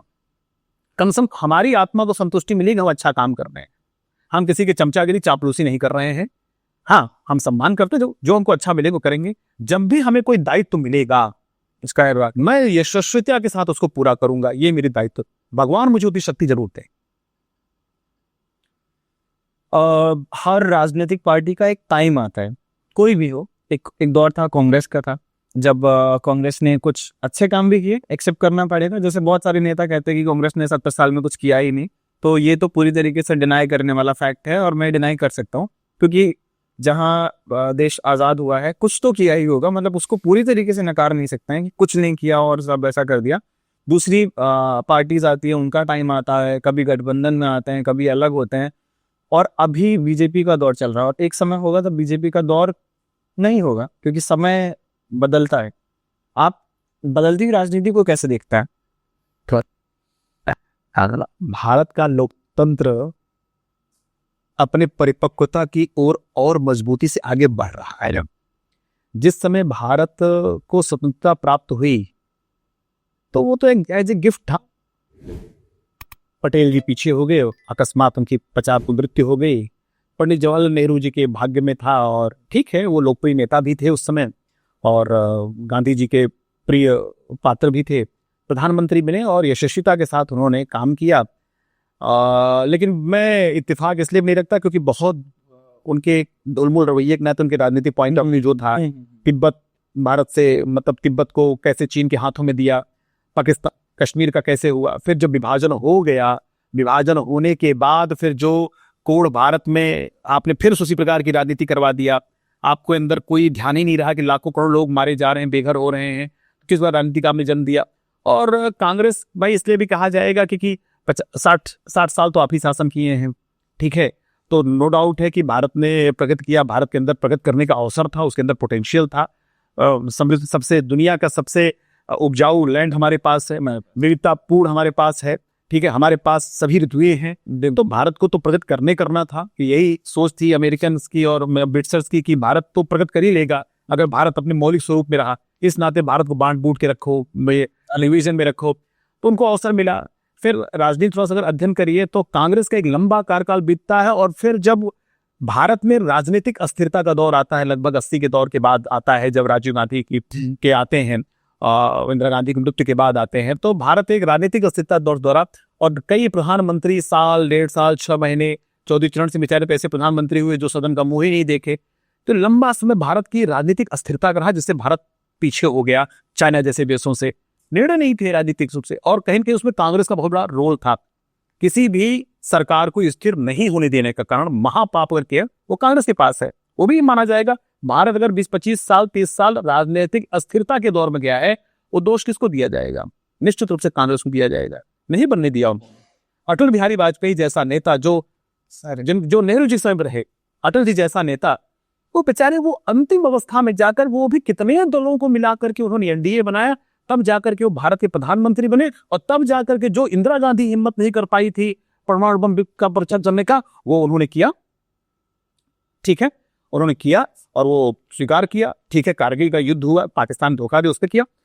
और आपने जैसा प्रश्न किया कि एक दौर है, आज भाजपा का दौर चल रहा है। वास्तव में भाजपा का दौर क्या कहें, मैं इसे कहूंगा ये भारत के पुनर्जागरण का ये दौर है। जब 2014 में नरेंद्र मोदी सत्ता में आए, तो वॉशिंगटन पोस्ट और न्यूयॉर्क टाइम्स जैसे बड़े अंतरिक्ष अखबारों में निकला कि भारत वास्तविक आजादी को अप्राप्त हुआ है, क्योंकि अभी तक जो भी सरकारें आई वो एक प्रकार से माना जाए कि वो गोरे अंग्रेजों ने काले अंग्रेजों को दिया, और जो सिस्टम चल रहा था, यानी कांग्रेस सत्ता में है या नहीं है, जो भी सरकार चलेगी वो कांग्रेस के सिस्टम से ही चलेगी, यही हुआ है। मैं तो मतलब अटल जी की सरकार को भी मानूंगा कि वो भी कहीं न कहीं उनकी भी सरकार में कांग्रेसी सिस्टम ही हावी रहा। लेकिन नरेंद्र मोदी जब आए तो उन्होंने इस सिस्टम को ध्वस्त करने का काम किया। इसी नाते ज्यादा बल आज राहुल गांधी जो फ्रस्ट्रेट होकर के दौड़ रहे हैं, कुंठा भरी जो अपनी आवाज निकाल रहे हैं, ये भारत के पुनर्जागरण का दौर है, भारत के हिंदुत्व का उत्थान है। इस नाते ना कि आज मोदी जैसा व्यक्ति है जो हिंदुत्व की बात करता है, खुल करके बात करता है, पहले तो लोग बोलने से भी डरते थे, आज वो जहां भी जाते हैं, मंदिर जाते हैं, देवस्थान की बात करते हैं, तीर्थाटन की बात करते हैं। और भारत अभी मोदी जी का कार्यकाल पूरा हो भी नहीं रहा, अभी उनको लंबा अभी तय कसना है, लेकिन भारत की बड़ी संख्या, बड़ी क्या बहुसंख्य संख्या, एक सन्यासी, एक भगवा वेश के सन्यासी को कहा वेट कर रहा है कि वो कब आएगा, क्योंकि जो बचे कुचे काम है वो पूरे करेंगे। अब देखिए, मैं तो समय देख रहा हूं ना। तो आप अंदर की बातों में ये कह रहे हैं, जो मैं समझ रहा हूँ, कि योगी जी अब दिल्ली की गद्दी पर होने वाले हैं। देखिए नरेंद्र मोदी, देखिए भारत जो है ना उस समय से पर पुकार करता है, तो बड़े बड़े जो नेता आते हैं वो भारत की पुकार होते हैं। जब नरेंद्र मोदी आए तो हर हर मोदी, घर घर मोदी क्या था, भारत की जन जन की पुकार थी। जाति फाति सब टूट गया, भाषा वैसा सब टूट गया। देखिए मैं आपको आज यहाँ बोल के जा रहा हूं, योगी आदित्यनाथ भी भारत की पुकार है, संवेदना है, वेदना है। कश्मीर में काम कर रहा था तो कश्मीर के कुछ लोगों ने कहा, जनाब वो जो आपके यहाँ के योगी है ना उसको यहाँ भेज दो वो ठीक कर देगा। आप कल्पना करिए, क्यों? क्योंकि वो करप्ट, उनको लगता था बुलडोजर, बाबा का जो बुलडोजर है ना काम कर रहा है। यानी कश्मीर का जो मुसलमान है जो वो कह रहा है कि जनाब आप अपने यहाँ को जो बाबा आपके, आप तो बाबा के यहाँ आए हो ना, यूपी वाले हो ना, आप भेजो उसको यहाँ पर कश्मीर पर, वो ठीक कर देगा सब। आप समझ रहे हैं? वो तमिलनाडु चले जाइए, वो केरल चले जाइए, लोकप्रियता। यानी योगी आदित्यनाथ एक पुकार है, ठीक है। इस नाते योगी विरोधियों को ध्यान रखना चाहिए कि योगी अगर कभी हल्का फुल्का इधर उधर अगर कुछ होता भी है तो भारत की जनता में और ऊंचाई पर जाने वाले हैं, क्योंकि मां भगवती ने तय कर रखा है किसको क्या है। और ये 2050 तक लंबा समय भारतीय राष्ट्रवाद का, भारतीय हिंदुत्व जो सनातन है, ये उसके उत्थान का समय है। और इसके लिए कोई राष्ट्रीय स्वयंसेवक संघ या कोई नहीं। मैं आपको आज एक और बात बताना चाहूंगा। 2012 की घटना है। विश्व हिंदू परिषद के महापुरुष, देवत्व पुरुष मैं जिसे मानता हूं, स्वर्गीय अशोक सिंघल जी, उनके साथ हम ऐसे चाय पे बैठे थे सुबह। वो इलाहाबाद का निर्णय आया था 3 जजों का, ऐसे बातचीत हुई तो उन्होंने मुझसे कहा था, देखो ध्यान रखना, आने वाले समय में जो कभी संघ के शाखाओं में नहीं गए हैं, स्वयंसेवक नहीं रहे हैं, जिनको तुम सब फटी जीन्स पहने लड़के लड़कियां देखते हो, मतलब फैशनेटिक, हिंदुत्व के लिए सबसे अगली पंक्ति में लड़ने वाले यही मिलेंगे तुमको। मुझे वो बात, क्योंकि वो देव पुरुष मानता हूं, वो बात मुझे आज दिखती है कि आज वो जो लड़के लड़कियां हैं, जो यूथ हैं, जो कभी संघ शाखा में नहीं गए, जानते भी नहीं है संघ शाखा क्या है, उनके अंदर हिंदुत्व राष्ट्रवाद हमसे आपसे कहीं ज्यादा है। वो ज्यादा अवेयर होकर पढ़ रहे हैं, वो हमारे सब पढ़ रहे हैं। तो मैं मानता हूं कि जो समय है ना, वो भारतीय राष्ट्रवाद, भारतीय सनातन के उत्थान का है। इस नाते लोग जग रहे हैं, इस नाते आज हर जगह हिंदुत्व जग रहा है, भारतीय दर्शन जग रहा है। तो राजनीति भी अब इसी करवट में आगे बढ़ेगा, मेरा ये मानना है। नहीं, बिल्कुल आपने इन्हीं बातों में बहुत सारे महत्वपूर्ण विषय रखे और जिन पर सहमति देनी होगी, उसमें से एक ये बिल्कुल है कि सांस्कृतिक उत्थान हो, या आपने बहुत एक ऐसा समय था कि जब लोग स्वयं को हिंदू कहने में बहुत सारा तबका था, उनको थोड़ा शर्म महसूस होती है, और उनको ऐसा, शायद उनको ऐसा प्रिटेंड किया जाता था कि तुम अंधविश्वास की तरफ बढ़ रहे हो, तुम क्या कर रहे हो, तुम क्या। कांग्रेस ने आजाद हुआ तो पहला जो शिक्षा मंत्री हुआ हमको एक मौलाना दे दिया, 5 शिक्षा मंत्री क्रमवार उसी समाज से दिया। और ये ऐसे इतिहासकार खड़ा किए जो मुगलों को महान और शिवाजी को गायब करते गए। हमारे हिंदुत्व को, सनातन को महारा हुआ, लुटेरा, लुटा पिटा, भिखमंगा घोषित कर दिया, आप करते रहे आप। तो वो जो भारत की जो वेदना थी, पीड़ा थी, आत्मा थी, वो तड़प रही थी, वो काम कर रही थी, जो साधना लोग।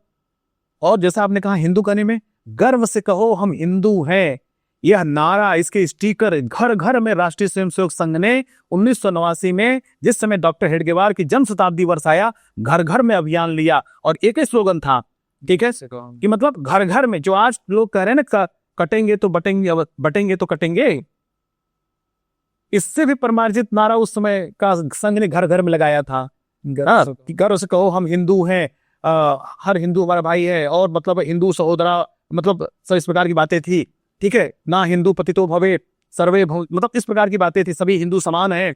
तो गर्व से कहो हिंदू का जो स्लोगन था, वो संघ ने उस समय लिया। यानी सोचिए, हमको हिंदू कहने में बहुत कितनी शर्म महसूस होती थी, और बहुत से लोग तो मतलब बहुत बाद तक राजनीति में संघ से जाते थे, अपने आप को संघ का नहीं हो छुपाते थे। लेकिन जब नरेंद्र मोदी का आया, 14 में आया, और फिर उसके बाद फिर आज गौरवान्वित होकर लोग कर रहे हैं। मैंने जैसे आपसे कहा, हम सब संघ का काम करते, शाखा चलाते थे, तो इलाहाबाद यूनिवर्सिटी हॉस्टलों में पानी पिला करके गाली दिया जाता था। सीनियर है हमारे, कोई समाजवादी जुड़ा है, कोई एनएसयूआई के जुड़ा है, कोई सफाई वाले हैं। इलाहाबाद यूनिवर्सिटी इस मामले में बड़ा परिपक्व है, पानी पिलाते थे। हम लोग हाफ पैंट पहने हैं, शाखा लगाने वाले लोग हैं, है ना। हाँ, ये अच्छा, वो तिरंगा को लेकर के, भगवा ध्वज को लेकर के फिर क्रिटिसाइज करते थे, फिर उसके बाद फिर हमारे मतलब अपमानित करते थे। एक साहित्यिक शब्दों में हमको गाली दिया जाता था, ठीक है। आज लेकिन आज वही लोग हमसे बड़े हिंदूवादी बने हैं, जो हमारा विरोध किया करते थे। तो ये समय का परिवर्तन है, मैं मानता हूं, और बड़ा सकारात्मक परिवर्तन है इसमें। मैं खुद उदाहरण हूं। मैं जब से मैंने संघ का काम करना शुरू किया, मेरे घर वाले कभी मेरा विरोध नहीं किया, मेरे पिताजी कभी मेरा विरोध नहीं किया। हमेशा मुझे कहे तुम जो अच्छा समझो करो, ठीक है, अपने चरित्र को ठीक रखो, अपने परिवार की, ये सब रहता था, ठीक है। और संघ में हमारा जीवन सौभाग्य रहा कि बड़े बड़े प्रचारकों के सानिध्य मुझे मिला। बहुत ग्रेट प्रचारकों मैंने देखा है। आज के लोग क्या बात करते हैं मैं नहीं जानता हूँ, मुझे प्रचारक जो वापस आए 12-13 साल ज्यादा हो गया, लेकिन मैं बहुत कम उम्र में, बहुत कम समय में मैंने बहुत श्रेष्ठ देवत्व पुरुषों के प्रचारकों के साथ रहा हूं। तो मैंने उनको सीखा है, जाना है। उस समय बल्कि नहीं बहस कर पाया था, आज मुझे वो चीज याद आती है, उन महापुरुषों के, उनके साथ बिताए पल, क्या बोलते थे, कैसे करते, गहराई अब समझ आती है। उस समय तो मान लीजिए युवापन था, लड़कपन था, आज समझ आता है। तो मैं तो भाई अपने आप को सौभाग्यशाली मानता हूँ। इस नाते जो भी आपका पहले का प्रश्न था कि आपको हताशा निराशा नहीं होती, आपको टिकट नहीं मिला, आपको यह अपॉर्चुनिटी नहीं मिली, तो होती तो है, लेकिन फिर कहीं ना कहीं ऐसे महापुरुष जो भी आप परिवार के वैसे, मुझे एक अंदर से एक ताकत मिलती है, तुम काम करो, आगे बढ़ो। मुझे नदी यात्रा करनी है, 1500 किलोमीटर चलना है, मुझे महीने में चलना है 1 लाख थोड़ा, मुझे किसी ने नहीं कहा था, मेरे अंदर की भावना थी, जलना है। हाँ, जब हम गए तो सबने इसको स्वीकार किया, सबने मुझे आशीर्वाद दिया, तो मैं काम करूंगा, मेरे संकल्प है।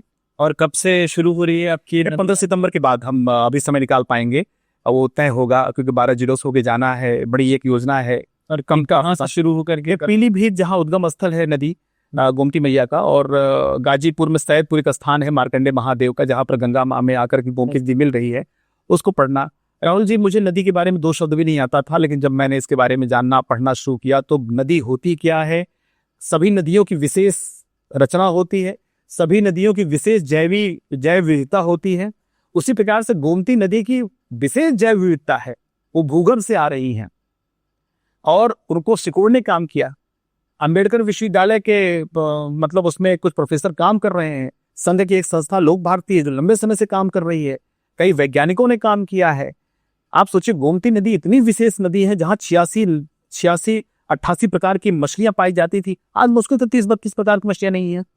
भारत में कोई 15 प्रकार के कछुए पाए जाते हैं, जिसमें से 12 प्रकार के कछुए अकेले गोमती मैया में पाए जाते थे। गोमती माँ के जो जैसे मगर गंगा माँ का माना जाता है सवारी, वैसे गोमती मैया की सवारी कछुआ है, कच्छप है। और कछुआ कितना बड़ा इकोलॉजी, कितना वो जैव मतलब पानी को स्वच्छ करने के माना जाता है। आज वहां पर मुश्किल से 8-9 प्रकार के कछुए रह गए हैं, वो भी है कि नहीं है राम जाने। गोमती नदी से मीथेन गैस निकल रही है। लखनऊ महामारी का नगर बन गया है, हर ऋतु परिवर्तन में लखनऊ में बीमारियों का बाढ़ आ जाता है। तो अगर लखनऊ के लोग, जौनपुर के लोग, सुल्तानपुर के लोग, गाजीपुर के लोग अगर नहीं सोचेंगे कि ये नदी जो हमारी है, जहां कभी 132-33 नदियां आके मिलती थी, आज मुश्किल से कुछ नदियां रह गई हैं, और जिन नदियों को नाला बना दिया गया। इसी लखनऊ में कोई 6-7-8 प्रकार की नदियां मिलती थी, और मात्र एक नदी, कुकराल नदी, वो भी नाला हो गई, तब फिर नदी बनी है। तो मुझे लगता है कि काम करें इसके लिए, हम जितना कर पाएंगे। महोदय, बात तो इन विषयों पे बहुत लोग करते हैं, बहुत लोगों ने इससे आपसे पहले भी गोमती नदी के बारे में बात की होगी। आप ऐसा क्या विशेष करने वाले हैं जो प्रभावशाली साबित होगा? देखिए, सिर्फ बात करने से तो काम नहीं चलेगा, ये आप समझ रहे होंगे, और आपकी जो आइडियोलॉजी है, मैं एग्री करता हूँ कि वही है कि आप सिर्फ बात तो नहीं करेंगे, आपने कोई बहुत विशेष प्लान रेडी किया होगा। राहुल जी, देखिए, कहना नहीं चाहिए मैं बहुत कोई बड़ा क्षमता वाला, कोई मतलब बड़े पर बहुत संसाधन या बहुत सहयोग तो नहीं है, लेकिन मैं जो सोच पाया हूँ, एक तो मैं अपनी संकल्प लेता हूँ, मेरे जो साथी हैं, मैं चलूंगा, गांव-गांव जाऊंगा। मेरा एक तो है, स्कूलों में, कॉलेजेस में जो यूथ है, नौजवान बालक, उनके बीच में नदी को ले जाकर के एक अवेयरनेस में प्रोग्राम चलाऊंगा, उनको जोड़ूंगा। नदी पर पौधरोपण होना चाहिए, किस प्रकार के पौधे लगने चाहिए, पेड़ लगने चाहिए, ये बता। नदियों का पूजन हो, तीर्थाटन हो। इन सब को करते हुए मेरा जो इस यात्रा का सबसे बड़ा मोटिव है, जिसको मैं शायद मुझे लगता है मैं यही कर भी पाऊंगा आगे, माँ भगवती जो मेरे अंदर शक्ति थी मैं कर पाऊं। नदी राजनीतिक मुद्दा बने, मेरी इस यात्रा का सबसे पहला और अंतिम यही एक लक्ष्य है। नदी राजनीति का मुद्दा बने। लोग जाति को राजनीति का मुद्दा बनाते हैं, लोग भाषा को राजनीति का मुद्दा बनाते हैं, लोग धर्म को राजनीतिक मुद्दा बनाते हैं। इसका कोई मतलब नहीं है। अरे बनाओ ना भाई राजनीति का मुद्दा, स्वास्थ्य है, शिक्षा है, नदी है, पहाड़ है, बनाओ ना इसको मुद्दा। ये हमारे जीवन से, नदी जीवन है, नदी का ही जीवन से हम जीवन हमारा है। नदी खत्म, हम खत्म। अरे कितने मूर्ख लोग हम लोग हैं, जहां जहां नदियों का विलोपन हुआ वहां सिविलाइजेशन ही समाप्त हो गई। वो मोहनजोदड़ो ले लीजिए, वो मिस्र ले लीजिए, तमाम जगह देखिए ना आप। पता नहीं क्यों हमको कहाँ किस अफीम के नशे हमको दिया गया। तो मैं सिर्फ ये चाहता हूं कि सरकार बहुत बड़ी ताकतवर है और कहीं न कहीं सरकार की मशीनरी ने बर्बाद करने का काम किया है नदियों को पूरी तरह से। गोमती नदी को मतलब आप सोचिए कि वो सरकारी कागज में दर्ज ही नहीं है। 22 किलोमीटर सरकारी कागज में गोमती नदी दर्ज ही नहीं। वो लोग भारतीय संस्थान ने, तमाम और लोगों ने जब अभियान चलाया, वहां के गांव के प्रधान ने सब लोग कतलाया, तो अभी भी 9 किलोमीटर से ज्यादा स्थान है जो गोमती नदी अभी तक जो सरकारी सिस्टम जो कागज होना चाहिए लेखपाल है ही नहीं, दर्ज ही नहीं, नदी है ही नहीं। नदी कौन नदी? गोमती नदी। तो गोमती नदी के लेखपाल और कानून वो ऐसा है, वो खा सकता है, वो पृथ्वी को भी खा सकता है वो। तो जो लोग भी आज चांद पे जाने की बात कर रहे हैं, मंगल पे जाने की बात करना, मैं कहा भैया पहले तू अगर जिनको जाना चले जाए यहां से। हम तो कहते हैं आप लोग चले जाइए मंगल पर, जुपिटर पर, अरे शनि पे चले जाओ, तुम साले सूर्य पे चले जाओ, हमारे पृथ्वी को छोड़ दो। पृथ्वी के संरक्षण, पृथ्वी के लिए तो कुछ काम करो। तो राजनीति का मुद्दा बने नदी, हमारा ये बहुत, हम यही कर पाएंगे, बाकी देखा जाएगा। चलिए, बड़े ही अच्छे विचार हैं। शुभकामनाएं हमारे शो की, हमारे जितने भी लोग हैं। जरूर याद कीजिएगा, अगर किसी माध्यम से हम जुड़ सकें तो हम जुड़ना भी नहीं, आपको जोड़ना है, आपको जरूर बड़ा उसमें योगदान रहेगा। इसी लखनऊ से होके जाएगा। हाँ बिल्कुल, बहुत बहुत इंपॉर्टेंट मुद्दा भी आपने उठाया और मुझे लगता है कि होना चाहिए। हम चाहते हैं कि उत्तर प्रदेश के विधानसभा सदन में गोमती नदी को लेकर उठाते हैं लोग, मुद्दा ऐसा नहीं है, लेकिन ये प्रबल से उठाया जाए, प्रबलता से हो, गंभीरता से हो, और उस पर काम भी हो सके। क्या क्यों नहीं हो रहा है कि नदी को लोग खा जा रहे हैं। कौन खा रहा है? सरकारी लेखादार खा रहे हैं, जनता नहीं खाती है। जनता तो उन्हीं लेखपालों के खा लेती है। नाले क्या करे तो सरकार क्या कर रही है? वो आप 1000 करोड़ रुपए जो पैसा खर्च करते हैं, अब इसी गोमती नदी मीथेन गैस निकल रही है हर जगह, और बहुत खराब, लज्जा नहीं आती है, शर्म नहीं आती है सब जगह। ठीक है, नाले नहीं है, तालाब नहीं है, नलकूप नहीं है, कुएं नहीं है। क्यों नहीं है?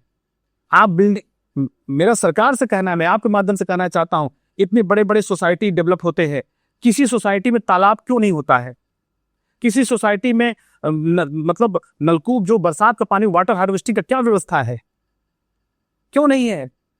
मायावती ने आए तो मायावती जी ने क्या काम किया कि कहीं का पत्थर ला करके लखनऊ में बैठा दिया और भाई बड़ा लखनऊ सुंदर कर दिया। तो लखनऊ को ग्लोबल वार्मिंग कितनी बड़ी आपने बीमारी दे दिया, आज कितना टेम्परेचर उसका बढ़ गया, ये नहीं ध्यान में आता किसी को। अगर उसी पार्कों में करोड़ों पीपल के, बरगद के, पाकड़ के, नीम के, आम के पेड़ लगते, तो उसी छांव के नीचे बैठ करके, अरे प्रेमी जोड़ों को बैठने हैं तो पत्थर के नीचे बैठते तो तुम्हें ज्यादा सुख मिलेगा कि किसी पेड़ के नीचे बैठते तो तुम्हें ज्यादा सुख मिलता? अब बैठने वाले तो कहीं भी बैठ सकते हैं।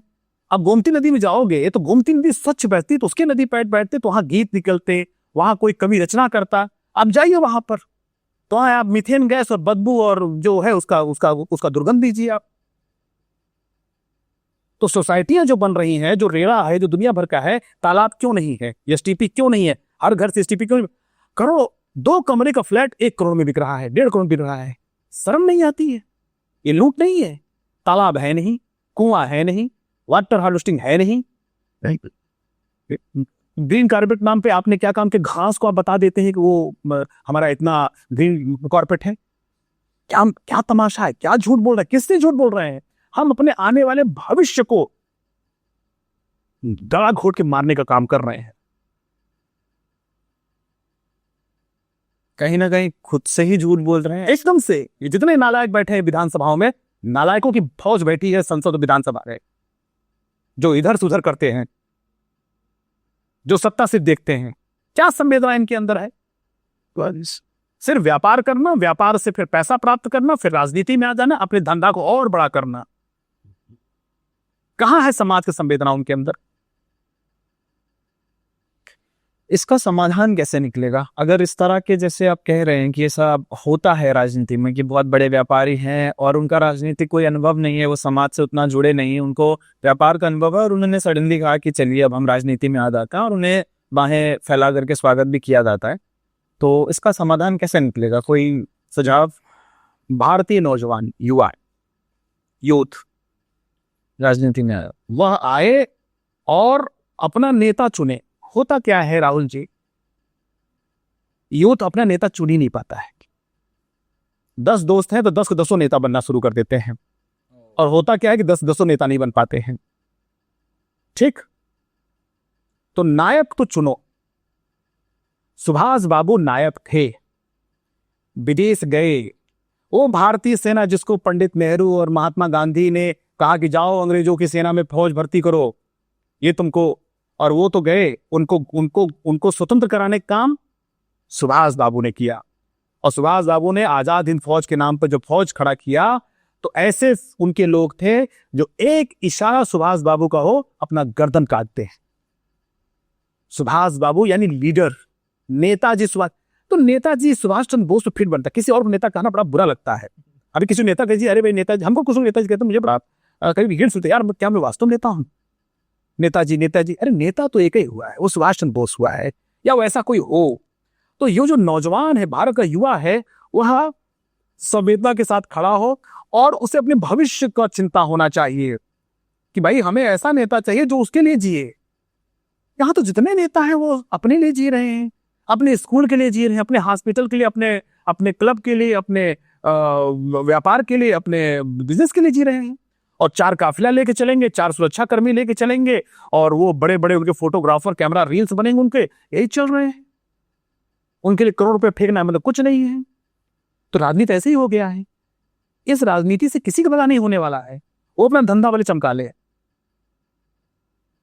ठीक है, वैसे भी एलन मस्क सुन रहा हूं किसी दूसरे ग्रह पर जमीन बेच उच रहे हैं, कुछ लोग ऐसे भी काम शुरू कर रहे हैं। ये लोग पैसा कमा रहे हैं, शायद वहां भी जाकर के लोग कुछ जमीन खरीदेंगे। धरती का क्या होगा, पृथ्वी का क्या होगा, समाज का क्या होगा? तो सबसे बड़ी बात है, नौजवान आवे, वो यूथ आवे, राजनीति को मुद्दा बनावे, और भारत के संसद में, विधानसभा में हमारा नेता कौन हो। अरे घर के लोगों ने तय कर लिया कि डॉक्टर आए, इंजीनियर आए, IAS बने, लेकिन किन्हीं ने यह नहीं सोचा कि कोई नेता भी बने जो इन सबको चलाएगा। और हुआ क्या, जितने लफंगे टाइप के लोग हैं वही नेता बनते हैं। आप ये बात कह रहे हैं? यस बहुत तो जिम्मेदारी साथ कर रहा हूं, लगे बुरा किसी को। लफंगों की फौज है। मूर्ख बनाने की, और अब मैं बता रहा हूं आपको, जितने बड़े नेता हैं वो युवाओं को मूर्ख बनाते हैं। अब युवा भी ऐसा है कि वो बड़े नेताओं को मूर्ख बनाता है। वो हमको ऐसे नेता नौजवान मिलते हैं, जाते हैं कहते हैं यार यहाँ करे, है ना, वो गाली देता है पीठी पे।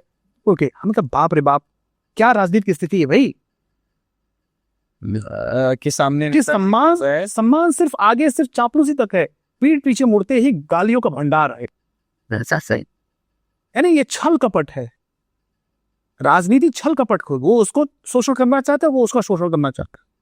एक दूसरे को शोषण का कंपटीशन है, जो आगे बढ़ जाए।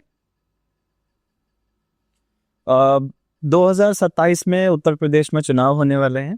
2027 के चुनावों में, क्योंकि इससे पहले कुछ फेरबदल तो हुए, थोड़ा डगमगाया भी बीजेपी का पलड़ा पिछले लोकसभा चुनाव में, और यूपी में तो खासकर जहां जहां से उम्मीद नहीं थी वहां से ज्यादा गड़बड़ाया। तो क्या लग रहा है 2027 में जो स्थिति है वही रहने वाली है या बदलने वाली है? देखिए भाई, पहली बात तो मैं भारतीय जनता पार्टी का कोई मैं पदाधिकारी तो हूं नहीं, मैं सामान्य सा कार्यकर्ता हूं, संघ का स्वयंसेवक हूं, और इस नाते अपने इस दल से प्यार है। नरेंद्र मोदी हमारे नेता हैं, उनसे मुझे बहुत उम्मीद है। योगी आदित्यनाथ को हम भारत का भविष्य और भारत की पुकार मानते हैं। निश्चित रूप से भारतीय जनता पार्टी उठती है तो अच्छा लगता है। तो मैं चाहता भी हूँ कि भारतीय जनता पार्टी में अच्छे नेता आवे, भारतीय जनता पार्टी अच्छी नीतियों पर काम करे, और ये धूर्त और छली कपटी और व्यापारी टाइप के लोग, बिजनेसमैन टाइप के लोग रहे, थोड़ा सा कम रहे। और मैं मानता हूं कि 27 का चुनाव तो खैर कोई भी चुनाव हो, कठिन चुनाव होता है, वो एक युद्ध जैसी स्थिति होती है। और वर्तमान समय में अखिलेश यादव पीडीए की राजनीति कर रहे हैं, पिछड़ा, दलित और अल्पसंख्यक पे काम कर रहे हैं। वो जो उनका MY का, जो उनके पिताजी का था, मुस्लिम और यादव का जो था, तो क्योंकि भाजपा के और के हिंदुत्व के आगे वो बौने हो गए, तो उन्होंने पिछड़े और दलित और अल्पसंख्यक का उन्होंने एक राज अपना शुरू किया है, जो कि मुझे लगता है कि खोखला है। और सभी जानते हैं कि ये जाति की राजनीति, ये भाषा की राजनीति, ये धर्म की राजनीति जो है वो गंदी है। आज की यूथ सब जानता है, समझता है, उसको उबन होती है। ये पब्लिक है, समाज, ये पब्लिक है, सब जानती। आज का हर नौजवान पढ़ा लिखा है, चौराहे पर खड़ा है, उसे रोजगार चाहिए, उसे स्वास्थ्य चाहिए। नरेंद्र मोदी ने जब आयुष्मान योजना की जब उन्होंने किया तो कितना प्रभावी हुआ, वो लोगों ने किया। तो वास्तव जो उसको चाहिए, रोजगार चाहिए, स्वास्थ्य चाहिए, शिक्षा चाहिए, सुरक्षा चाहिए, ठीक है। वो तुम तो हो करोड़पति, तुम तो सैफई में अरबों रुपए खर्च करके हीरो हीरोइनों का नाच कराओगे, ठीक है, और तुम बात करोगे पिछड़ा, दलित और अल्पसंख्यक की बात करोगे। तुम्हें आतंकवाद नहीं दिख रहा है कि किस प्रकार से कुछ मुल्ला मौलवी नौजवानों को, मुस्लिम नौजवानों के, वो उनका माइंड वॉश करके उनको भारत के विरोध में खड़ा करते हैं। आपको तो वहां जाकर के अपनी पाठशाला चलानी चाहिए ना। नहीं भाई, तुम देश की मुख्य धारा में आओ, तुम वंदे मातरम गाओ, तुम राष्ट्रगान गाओ, ठीक है ना, राम तुम्हारे भी हैं, ये तुम्हें काम करना चाहिए। तो वो तो करते नहीं है। तो क्या है कि सब एक्सपोज है आज के डेट में। और इस नाते 22 का भी जो इलेक्शन हो रहा था, तो एक बार लगा कि अखिलेश यादव बढ़त लेंगे, क्योंकि एनडीए से। लेकिन जैसे ही मैंने देखा कि योगी आदित्यनाथ और अखिलेश यादव का कंपैरिजन हुआ, तो योगी आदित्यनाथ एक विशालकाय फिगर, और अखिलेश यादव एक कुंठित, फ्रस्ट्रेट, एरोगेंसी वाला आदमी। वो बस भगवान यही करते हैं, जैसे भगवान राम को वनवास देना था, तो देवता परेशान हुए, भाई इनको तो वनवास हो जाए, इनका राज्याभिषेक हो जाए, कैसे होगा। तो देवताओं ने सरस्वती जी से प्रार्थना किया। सरस्वती जी ने कहा कि अब मैं अयोध्या में किसका मैं दिमाग फेरूं, तो उनको अयोध्या में तो कोई नहीं मिला। तो कैकेयी ने कि दासी जो गांधार से आई थी, मंथरा, वही उनको दिखी, तो वही उसका मति फेर दी। और वो एकदम फिर उसने जो कमाल किया हुआ आपको पता ही है, राम जी कैसे वनवास हुआ। तो मुझे लगता है कि माता सरस्वती भी ये अखिलेश यादव के जबान पे करके बैठ जाती हैं। वो ऐसे ऐसे बयान जारी करते हैं कि अपने आप वो फिर वो अब संघ का वो भाजपा की पूरी प्रचार काम करने सकते हैं। तो 27 का चुनाव भी योगी आदित्यनाथ आज के डेट में बहुत बड़े फिगर हैं। इस प्रकार से उन्होंने उत्तर प्रदेश को उन्होंने प्रगति के राह पे ले गए हैं, 1 ट्रिलियन इकोनॉमी को बनाया है उन्होंने।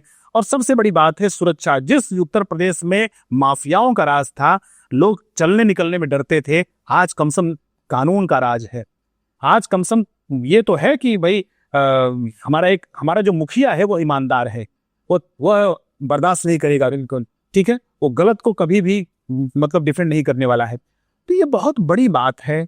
और इसका अभी सब्स्टिट्यूट योगी आदित्यनाथ का उत्तर प्रदेश में दूर दूर तक कोई है नहीं।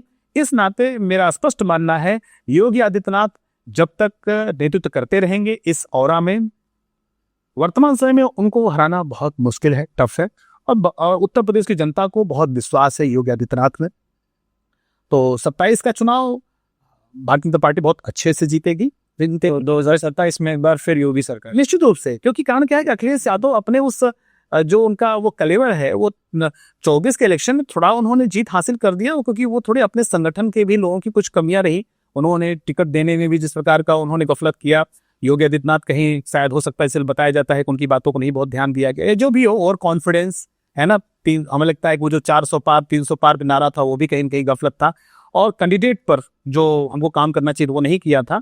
तो अभी देखिए उसके बाद फिर संगठन ने कितना अच्छा जो भी किया। तो हरियाणा, दिल्ली, महाराष्ट्र चुनाव एकदम बूम से जीतते गए हैं। तो और यूपी में तो योगी है, इस नाते बहुत बड़ी ताकत है भारतीय पार्टी के पास। योगी नाम का एक नायक है। योगी जी की वो 2 बातें जो आपको बहुत ज्यादा प्रभावित करती हैं, जो मतलब लगती हैं कि ये तो बेस्ट है। एक तो उनकी ईमानदारी,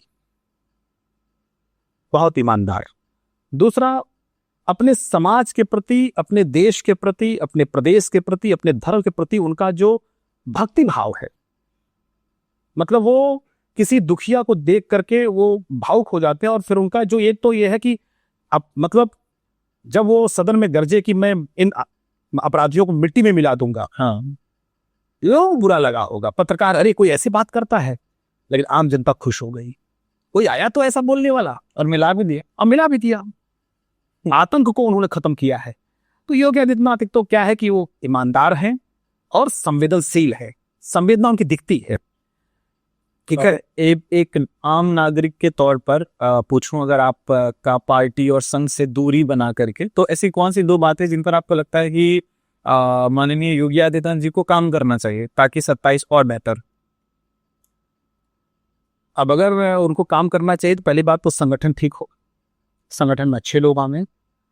उनके पास प्रत्येक जिले, जो मैं देखता हूँ जिलों में लेखपाल से लोग परेशान है। सबसे बड़ी बात है जो तहसीलदार एसडीएम है और लेखपाल है, इनकी जो एक करप्शन की जो एक तिकड़ी है बड़ी खतरनाक है। थानों पर जो करप्ट जो थानाध्यक्ष बैठ जाते हैं, अगर अच्छा एसपी नहीं बैठा है तो आप जान लीजिए कि आदमी बिकेगा और पिटेगा भी। इस योगी राज्य में भी, क्योंकि मालिक तो वही है थाने का।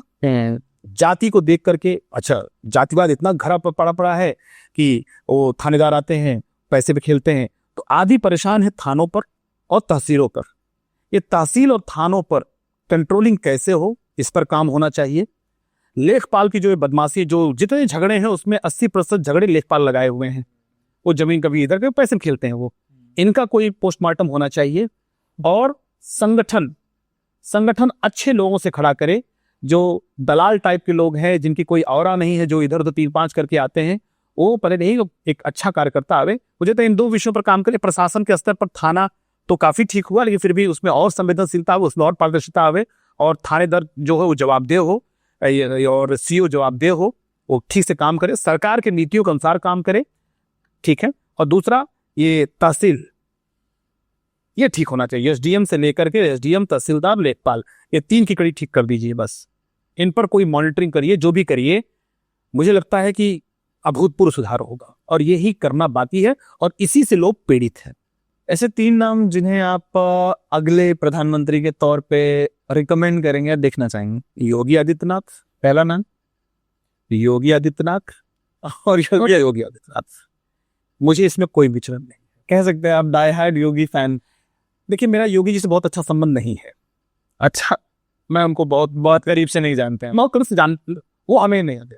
अच्छा, ओके। मेरे और लोगों से बहुत अच्छे संबंध है, लेकिन जब मैं देश समाज बारे में सोचता हूँ तो मैं कहता हूँ नहीं ठीक है भाई, योगी ही प्रधानमंत्री बनने के हैं। हमारे पास जब ऑप्शन है तो हम किसी और क्यों कहें? हम दशरथ के 4 पुत्र, राम, भरत, लक्ष्मण, शत्रुघ्न, 4 के चारों एक से बढ़कर एक थे, लेकिन किसी को संशय नहीं था कि राम ही हमारे नायक होंगे। कैकेयी ने क्या क्या नहीं किया भरत के लिए, तो भरत ने कैसा किया। तो ये तो खैर बड़ा उदाहरण हो जाएगा, लेकिन मेरा मानना है कि जब मेरे पास ऑप्शन है तो मैं तीनों ऑप्शन मैं योगी को दूंगा। वो ठीक है, अच्छा है भाई। देखिए क्या है कि मैं जन जन पुकार देखता हूँ ना, और वो योग्य है। क्योंकि अभी मोदी जी का भी मैं चाहता हूँ, मैं मानता हूँ कि योगी जी को भी ठीक समय और देना चाहिए, ठीक से, क्योंकि अभी योगी जी पूरी तरह से फिट है, अच्छा काम कर रहे हैं। और योगी जी इंटरनेशनल जो उन्होंने जो अपना एक ऑरा खड़ा किया है, एग्जैक्ट, वो भारत में अभी किसी ने नहीं खड़ा किया है। और योगी जी अभी बहुत पीछे हैं, मतलब उस चीजों को। मुझे लगता है कि मोदी जी उस चीज को आगे ले जा रहे हैं, और जब मोदी जी ठीक से समझेंगे तो खुद ही संघ संगठन पर वो योगी जी आ रहे हैं उस रूप में। तो क्योंकि हमारी ही नहीं, मैं जनता को देख रहा हूँ ना। बहुत बड़ा तबका है जो ये मानता है कि आने वाले प्रधानमंत्री राहुल गांधी जी होंगे। आपको लगता है क्या वो कभी बन पाएंगे? देखिए, लोकतंत्र में तो कभी भी कुछ भी हो सकता है, निश्चित हो सकता है। और मतलब राहुल गांधी जैसे एक पत्रकार ने बहुत अच्छी बात कही कि योगी आदित्यनाथ को प्रधानमंत्री बनने के लिए 260 सीट से कम नहीं चाहिए। थोड़ा बहुत 10-12 सीट रह जाएगी इधर उधर से, उससे कम नहीं चाहिए।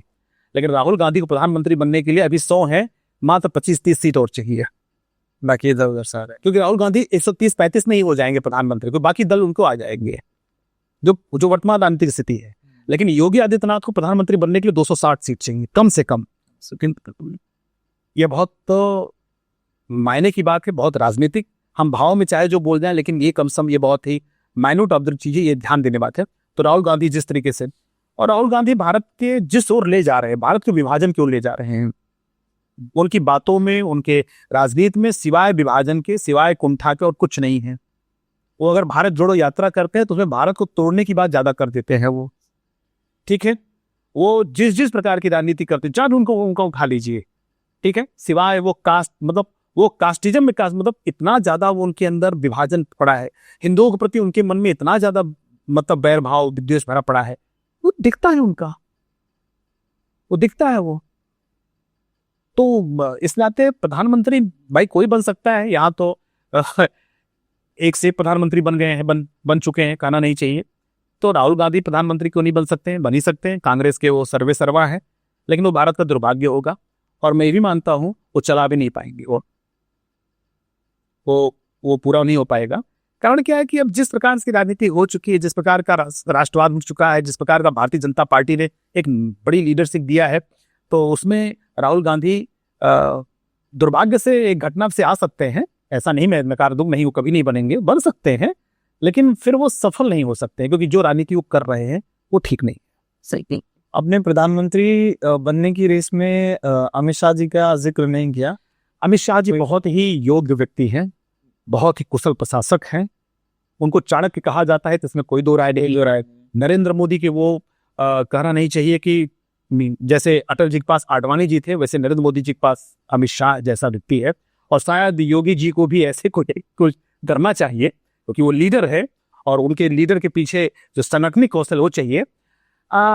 अमित शाह निश्चित रूप से प्रधानमंत्री के दावेदार हो सकते हैं, राजनाथ सिंह प्रधानमंत्री के दावेदार हो सकते हैं, नितिन गडकरी हो सकते हैं, शिवराज सिंह चौहान हो सकते हैं, देवेंद्र फडणवीस हो सकते हैं। तो भारतीय जनता पार्टी में लाइन कमी नहीं है। मेरा ये कहना है कि मैं ये ही बात कर रहा हूं कि योगी को मैंने क्यों नाम दिए, इसलिए मैं कहूं क्योंकि भारत के जन जन की पुकार है। जैसे नरेंद्र मोदी जब प्रधानमंत्री बनने को हुए, आज मैं आपसे बताता हूं, क्या संघ संगठन सब में से क्या उनकी स्वीकारता पूरी थी? क्या जनता उनको करती है साहब, जनता जिसको चाहती है। तो योगी, आप भी जानते हैं, योगी सबकी पुकार है। मैं अमित शाह ठीक है, अमित शाह की बात है, लेकिन आप ये भी तो देखिए ना कि पुकार किसकी ज्यादा है। जी बिल्कुल। चलिए, हम बहुत सीरियस मुद्दों पे बातचीत कर चुके हैं और मेरा मानना है कि जिसकी मस्ती जिंदा है उसकी हस्ती जिंदा है। तो थोड़ा सा हम, हमारे प्रोग्राम में एक फन सेगमेंट है, हम उसकी तरफ बढ़ेंगे। कुछ सवालों के जवाब आपको देने होंगे, रैपिड फायर राउंड है, कुछ डायलॉग्स आपको पूरे करने होंगे, थोड़ा सा फिल्मों की तरफ जाएंगे। जैसा शुरुआती चर्चा में आपने कहा कि पिताजी के साथ आप फिल्में डिस्कस करते थे कभी कभार, मुझे याद है बातें बहुत जल्दी पकड़ता हूँ मैं, तो वहां भी हम जाएंगे थोड़ा सा। और कुछ रैपिड फायर, अगर आंसर्स आपने ठीक दिए तो आपके लिए एक आपकी पर्सनालिटी को सूट करता हुआ गिफ्ट अच्छा हमारे पास है जी। तो पहले तो मैं आपको कुछ डायलॉग्स बता दूं, आपको पूरा करना है। तो पहला डायलॉग है कि ये 2.5 किलो का हाथ, इसको पूरा करना है। ये 2.5 किलो का हाथ उठता है नहीं, उठा देता है। ऐसा ही रहा, थोड़ा इधर उधर ठीक है, चलेगा। रिश्ते में तो हम तुम्हारे बाप और नाम है शहंशाह, अरे और नाम है शत्रुघ्न। हाँ ठीक बात।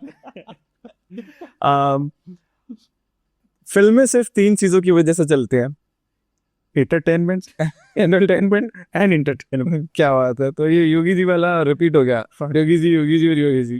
तो अभी मैं जानना चाहूंगा आपसे कि आपके पसंदीदा नेता कौन? मैं आपको 2 ऑप्शन दे रहा हूँ, आपको चूज करना है, अटल जी और मोदी जी। अटल जी। मोदी जी और योगी जी। मोदी जी। आपके पसंदीदा मुख्यमंत्री कौन? योगी आदित्यनाथ। कल्याण सिंह जी या योगी जी? योगी आदित्यनाथ। आपके सबसे ज्यादा जिससे आपको प्रेरणा मिली राजनीति में, उस व्यक्ति का नाम? ये तो बड़ा कठिन रैपिड फायर है, जल्दी बोलना पड़ेगा। सावरकर। सावरकर साहब। हर व्यक्ति अपने अंदर किसी न किसी व्यक्ति की छवि देखता है, आप अपने अंदर किसकी छवि देखते हैं? नहीं, मैं तो अपनी छवि देखता हूँ। छत्रपति शिवाजी महाराज, छत्रपति को अपना रोल मॉडल मानता हूँ। पर्सनैलिटी है इस, मुझे लगता है आपको ही नहीं, हमें ही नहीं, जितने लोग सुन रहे हैं, नहीं सुन रहे हैं, भारत की जितनी भी आबादी है, प्रत्येक व्यक्ति को मानना चाहिए उनको अपना रोल मॉडल। मैं उनको भगवान मानता हूँ, मैंने उनका जीवन पढ़ा है। मैं 3 महापुरुषों के बारे में कहूँगा, प्रत्येक भारतीय नौजवान अपने घर में रखे उनको, उनकी वंदना करे, उनको देखे। एक तो छत्रपति शिवाजी महाराज, दूसरे महाराणा प्रताप खान और तीसरे गुरु गोविंद सिंह महाराज। इन 3 को अपने घरों में सजा लीजिए। अभूतपूर्व है। गुरु गोविंद सिंह महाराज जी का जीवन, उनका त्याग, मतलब पढ़ने के बाद रोए खड़े हो जाते हैं, आंखों में आंसू आ जाते हैं।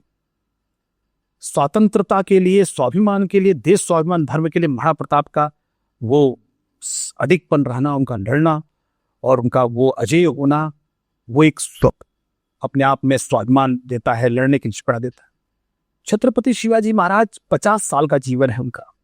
अच्छा, तीनों के जीवन बहुत हाँ नहीं है। और क्या कर दिया उन्होंने, जीरो से हीरो। मुगलों को बर्बाद करने वाले छत्रपति शिवाजी महाराज, वो तो छोड़ दीजिए, वो चले गए। औरंगजेब लगा कि हम तो खत्म हो गए। छत्रपति शिवाजी महाराज का हिंदवी स्वराज और उनका नाम मुगलों को समाप्त कर दिया।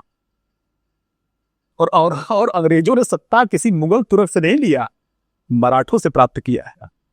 तो छत्रपति शिवाजी महाराज तो, उनका हिस्ट्री तो बहुत बड़ा है। अपनी कोई 2 आदत जो आपको सबसे ज्यादा पसंद हो, विशेषताएं? अपनी जो 2 आदत तो सबसे अच्छा मुझे अपनी लगता है, हाँ,